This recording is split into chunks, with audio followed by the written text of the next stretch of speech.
After the overwhelming success that was the Goosebumps Horrorland book series, youth horror author R.L. Stine was once again contracted to write a new series under the Goosebumps Horrorland umbrella. This brand new series would focus on a section of Horrorland deep within the park, run by a character called the Storykeeper. The Storykeeper would listen to the stories of all of the haunted kids who enter the Hall of Horrors, where there is always room for one more scream. Hi, I'm Matt Braxton. If Goosebumps was a large part of your childhood like it was mine, or if you're just along for the ride, pun intended, join me as I take a look back at how the Horrorland spin-off series came to be, the artwork and design of the series, the plots and characters of the 6 books, and the future of the Goosebumps series. Here is my look back at Goosebumps Hall of Horrors.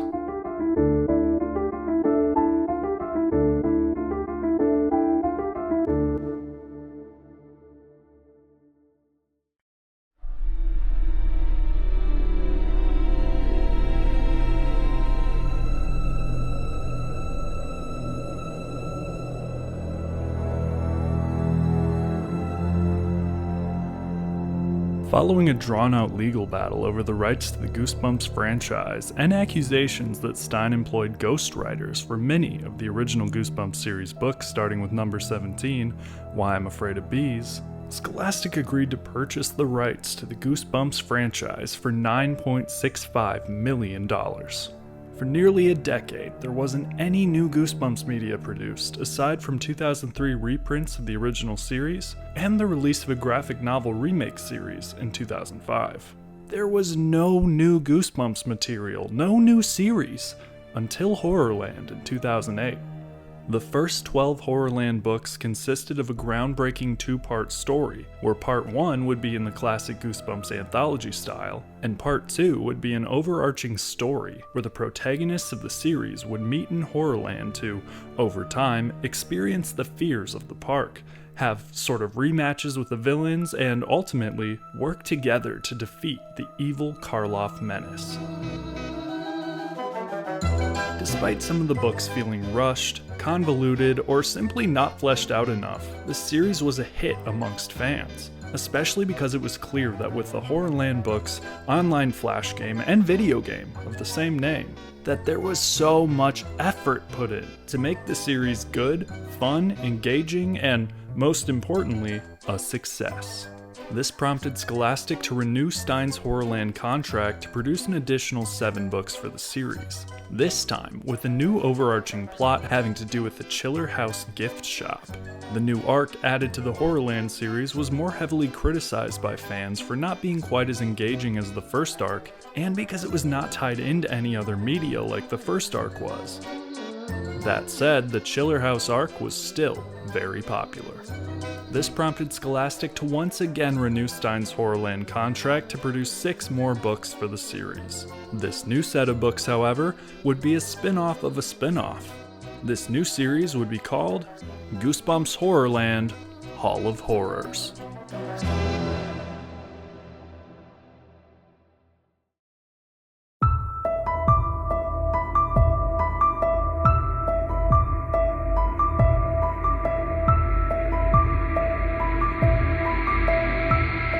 New prospective Goosebumps readers were likely inspired to check out the Hall of Horrors spin-off series, no doubt due to the artwork and design.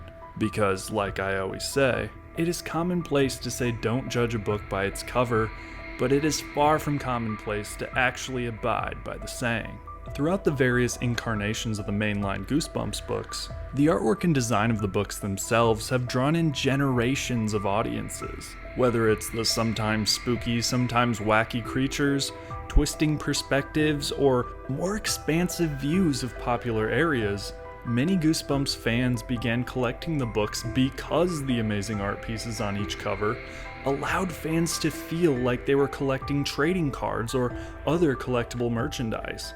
Therefore, the artwork and design of the new Hall of Horrors Goosebumps series had to be just as iconic, just as interesting, and collectible to both keep current fans interested and draw in the next generation. Initially, the Hall of Horrors series had a much larger focus on being set in Horrorland, likely because Horrorland was such a major success for the Goosebumps franchise. In fact, just Revenge of the Living Dummy alone sold roughly 184,000 copies in the first year of its release. However, shortly before the release of the first book, Claws, which is no doubt a reference to the first book in the 2000 series, saw its initial artwork scrapped in favor of a new cover featuring just a cat. While I personally like the original cover, it does feel more like a promotional poster for the series rather than a typical Goosebumps cover featuring the villain or monster of the month. The new design features a centralized monster, continuing the trend first established in the original series. However, because the Hall of Horrors cover art was produced by artist Brandon Dorman, just like the classic reprint and Horrorland artwork, the new Hall of Horrors covers are similarly very dynamic, fantastical, and modern, creating the sense of an immediate threat and movement. This no doubt helps to draw the reader directly into the halls of horror. Claws was not the only entry to face artwork alterations, however the entry did face the most alterations. Other works that were altered either by Scholastic or by artist Brandon Dorman himself included making the zombie student on Why I Quit Zombie School appear more green, despite the zombie's skin having been described as pale in the text and appearing in the unaltered version on the back of the books, as well as the finalized Birthday Party of No Return featuring a more stripped down version of the original artwork. The artwork and design alterations to Claws were likely implemented to make the new series present itself in a more cohesive manner, more traditional to the standard Goosebumps cover format than the initial plan, while the Zombie School and Birthday Party alterations were likely made to make the books appear less scary and more kid-friendly. Making Goosebumps Hall of Horrors appear less scary and more kid-friendly than previous iterations is likely a marketing move employed by Scholastic to help return the target audience to the original intended audience of 8 to 12-year-olds, rather than trying as hard to appeal to old fans and new readers alike like the Horrorland books. However, this strategy could have easily backfired, for as far back as the original installment of Goosebumps, Welcome to Deadhouse, the Goosebumps franchise has always been a series that rode the line of spooky and funny, and was never afraid to push the envelope for what was okay for kids to read. As far as the artwork itself goes for Hall of Horrors, the books appear, yes, more modern, but also more childish, even compared to the Horrorland series this new series was a spin-off of. The colors chosen for the 6 Hall of Horrors books, however, seemed a lot more cohesive than previous Goosebumps series, which was likely easier to pull off due to the shorter series length. The books in the Hall of Horrors series are each mainly colored with 2 contrasting colors, just like the original series, but in a new way. The main colors for the Hall of Horrors series consist mostly of purples, greens, and reds, aside from one obvious exception, all common colors associated with horror and villains. In fact, the green, purple, and red colors were the main colors even on the original Claws cover. Nevertheless, the colors always contrast purple and green, red and silver, and orange and blue. These contrasting colors help to draw eyesight and attention, and because of this can pull in potential readers. The red and silver 5 masks entry, in my opinion, is very eye-catching and the artwork is just cool. The design of the Goosebumps Horrorland Hall of Horrors logo was kept the same for the first 2 releases before that too was altered to be more cohesive to the new spin-off series. Thus, the lengthy and repetitive series title Goosebumps Horrorland Hall of Horrors was altered to just Goosebumps Hall of Horrors, now using the classic Horrorland font. The artwork itself was unfortunately very hit or miss with this series, despite the cohesive contrasting color design. A black cat, a huge spider, a skull mask hanging over a grave, a zombie student climbing out of a locker, tons of TV screens screaming into the protagonist's face, and a birthday cake carved by a vulture claw. As mentioned, I quite like the 5 masks artwork and design, the beautiful and haunting picture, and eye-catching blood-light color scheme. I also liked how dynamic the green and red Don't Scream and orange and blue Zombie School covers were. The cat, spider, and birthday cake covers, however, left much to be desired, not quite scary or very dynamic, and in some cases featuring mistakes. For instance, why is the tennis shoe smaller than the pencil? In the story, the character shrinks and grows, but his clothes don't. Would it have been too scary to just show the protagonist being attacked by the spider, like how the artwork meant for the cancelled and very similar Incredible Shrinking 5th Grader book was? Regardless, despite some considerable stinkers, there is no doubt that the contrasting and attention-drawing colors, artwork, and design of the Hall of Horrors books helped to make the 2011 and 12 Goosebumps Hall of Horrors book series a success.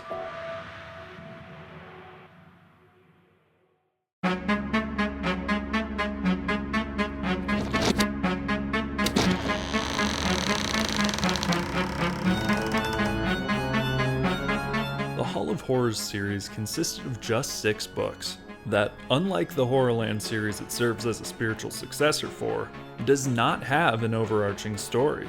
Instead, the books return Goosebumps to the traditional anthology format, with only a brief introduction and conclusion to distinguish the series from the original Goosebumps series. The books start out deep within the Horrorland theme park at a hidden area called the Hall of Horrors. There, a horror named the Storykeeper will listen to the horror stories of each visitor. After each of the stories concludes, the Storykeeper cracks a joke or two at the protagonist's expense and proceeds to meet the next visitor to the Hall of Horrors. This short section, sometimes lasting less than a page, acts as a perfect segue into the preview section of the next book in the series. But no matter what, the Storykeeper ends each installment with the same classic line. Here in the Hall of Horrors, there's always room for one more scream. The series began with Claws.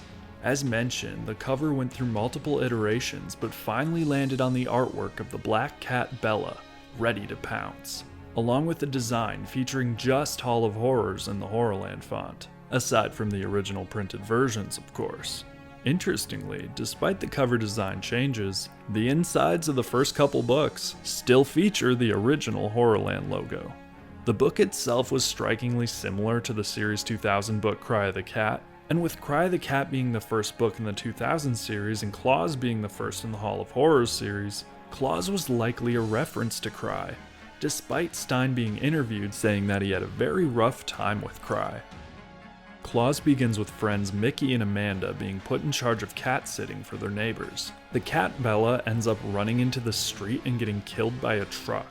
When I first read this, I was surprised but also somewhat excited for the grim tone Stein was setting for the series, though this would be the only entry that really has this grim tone. The two head to a store called Cat Heaven to find a look-alike and discover a back room filled with cats after striking out in the main store. They find the perfect black cat but have to steal it, knocking over a bunch of cat cages along the way. They have to steal this cat because the employee refused to sell it to them because it's, quote, dangerous. After this, Mickey is haunted by all of the cats, but no one else hears or sees them. The second book is Night of the Giant Everything. In this entry, Stephen Sweeney is a magician who pulls pranks at the expense of his friends. Because of this, his two friends hatch a plan to give Stephen a chemical mixture that ends up shrinking him. So, Stephen has to make his way to his friend's house, battling huge spiders and birds along the way, to figure out how to get back to his normal size. The Five Masks of Dr. Scream is the third book in the Hall of Horrors series, and is a special edition featuring about 50 extra pages. Five Masks centers on siblings Monica and Peter Anderson. It's Halloween and the Anderson kids meet a creepy woman named Bella while trick-or-treating. Interestingly, the name Bella was reused, as it was also the name of the black cat in the first book in the series. Bella owns 5 masks containing magical powers, along with a book that seems to predict the future and tells the kids that the evil lying Dr. Scream will come searching for the masks to hide them, to once again start the annual ritual of the mask hunt.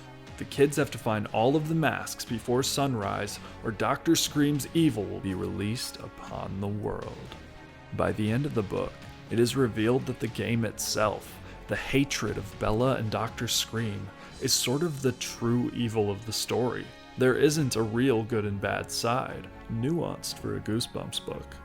Why I Quit Zombie School is the 4th installment of the series. This book is centered on a boy named Matt attending a new boarding school, a dark, spooky building on top of a hill covered with crows. Matt is another reused name in the overall Horrorland series, with a prior use in Monster Blood for Breakfast. I guess Stein had me on his mind. Matt quickly learns that his school isn't a normal boarding school and must survive his stay.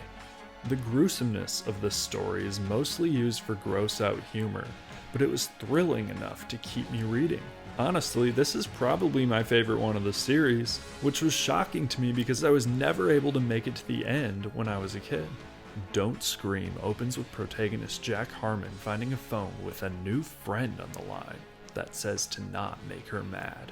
Jack looks in the camera roll to find he is being stalked, and upon smashing the phone, is haunted and stalked through other electronic devices. In a world where technology has become the norm, will Jack ever be safe? The Birthday Party of No Return is the 6th and final Hall of Horrors installment, centered on 3 kids, Lee, Cody, and Laura, competing for a sports scholarship. Lee and Cody both received lucky vulture claws in the mail, but Lee's begins to give him bad luck. He gets injured, ruins Cody's birthday party, and begins hallucinating that the vulture the claw was taken from is out to get him. For the final Hall of Horrors installment, the Birthday Party of No Return left much to be desired. Even the final version of the artwork was not nearly as good as the original version, as it is quite obvious from even a glance at the 6 Hall of Horrors titles. This is one of the few series under the Goosebumps umbrella that does not feature returning characters or villains. Instead, it seems basic concepts or storylines from previous Goosebumps books were altered, reworked, and reused. Take a look at each of the 6 stories side by side. Claws features a cat coming back from the dead to haunt the protagonist, bearing a striking similarity to Cry of the Cat. Night of the Giant Everything features a boy shrinking and having to battle animals and other obstacles that now appear to be huge threats. This concept, as mentioned, was rooted in the cancelled Incredible Shrinking 5th Grader story from Goosebumps Series 2000. The 5 masks of Dr. Scream featured haunted masks, with some of the masks being physically identical to the unloved masks from the Haunted Mask books. However, this entry is pretty original as far as I can tell, despite the reused Mask with Powers concept. Why I Quit Zombie School shared many structural and plot similarities to The Haunted School and a few other Goosebumps stories, where the protagonist slowly learns that their school isn't as it seems. Don't Scream is seemingly the most original of the series, about a new friend on the phone, demanding the protagonist to not make them mad, haunting and stalking them through different electronic devices. While the cursed object that their protagonist tries to convince others of, but they don't believe the protagonist concept, has been done before in Goosebumps many times, with Slappy, the Gruel, and more, the concept overall is more of a general basic plot cliche within the horror genre itself, and not so much a reused Goosebumps concept. The story does bear a striking resemblance to Scream, hence the title, but R.L. Stine has been known to borrow, or, in his words, rip off, other horror ideas. Thus, Don't Scream seems to be the most original, in air quotes, Goosebumps entry in the series. And lastly, the Birthday Party of No Return's cursed object and spiritual villain of the book, the Vulture Claw, causes bad luck for the protagonist, just as the Gruel did in It Came From Beneath the Sink. While the examples used aren't the only books with similarities to plot structures, concepts, and characters of the Hall of Horrors entries, these are the first that come to mind. Along with the artwork being altered to be more kid-friendly as mentioned, the stories themselves are more kid-friendly than other Goosebumps entries. They tended to shy away from spooky concepts like ghosts, and were overall far from being chilling, which was what drew in audiences initially, focusing more on gross-out humor and excitement rather than actual horror, aside from a few notable exceptions like the psychological thriller aspects in Claws, which I quite enjoyed. This is a far cry from the original Goosebumps series and Series 2000 that were not afraid to push the envelope for what was okay for kids to read. Goosebumps had a sort of juvenile edge that was likely behind the franchise's overwhelming success.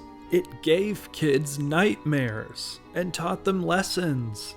There's basic lessons in these books like don't steal and don't wish ill will on others, but being quoted saying this is not what the original series started out as.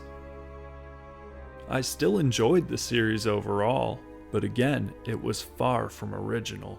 The Hall of Horrors books themselves featured a new location within the iconic Horrorland theme park, as well as exciting, though sometimes rushed, plots. There is no doubt, however, that Goosebumps continued to be a success for Scholastic, and as the 6 Hall of Horrors entries concluded the 25-book Horrorland run, R.L. Stine and Scholastic began conceptualizing what would become the Future of Goosebumps.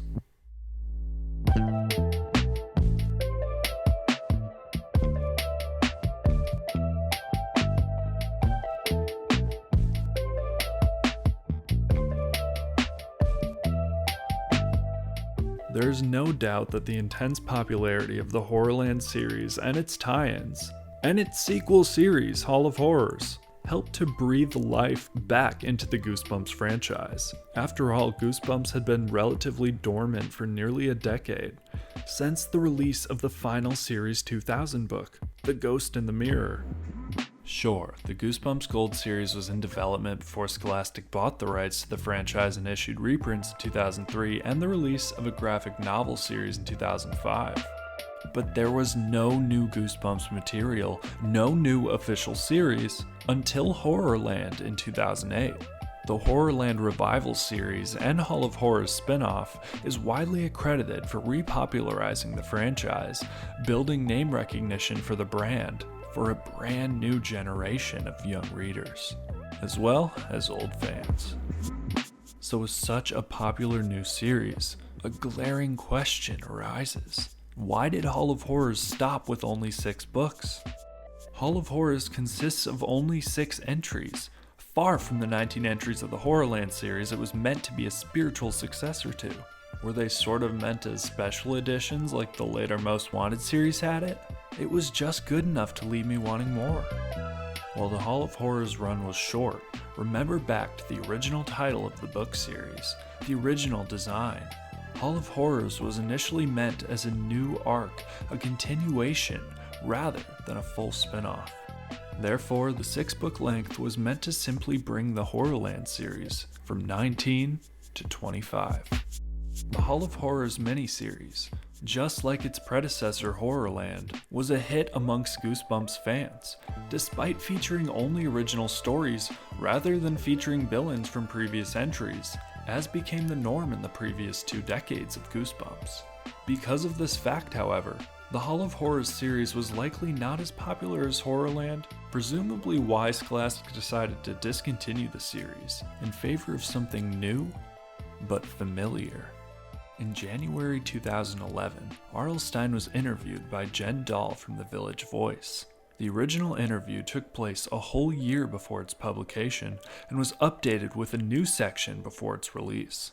The interview grants us a unique look back at not only the end of the Hall of Horrors series, but also what was to come.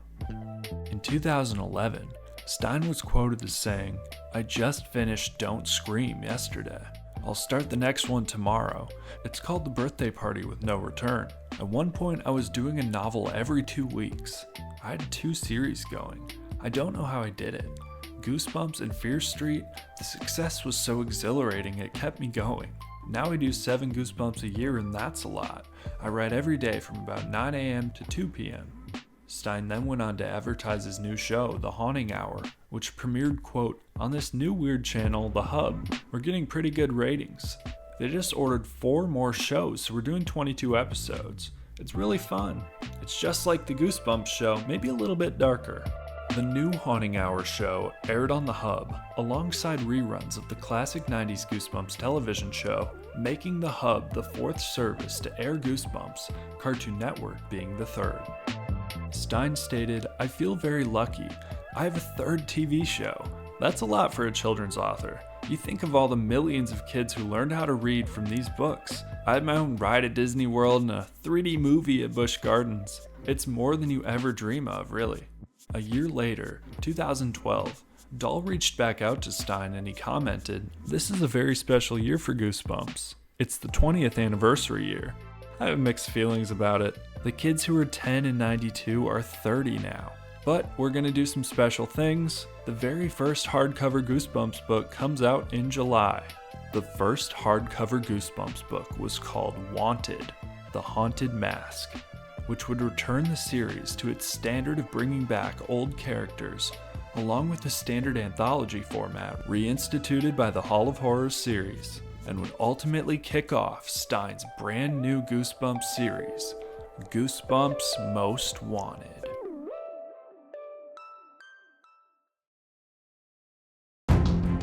After striking success with the Goosebumps revival series, Horrorland, the 6 Hall of Horrors entries completed the 25-book run, featuring excitement, familiar concepts, though cool new monsters and threats, and very cohesive artwork and design. Goosebumps Hall of Horrors is not a stop to miss. After all, in the Hall of Horrors, there's always room for one more scream.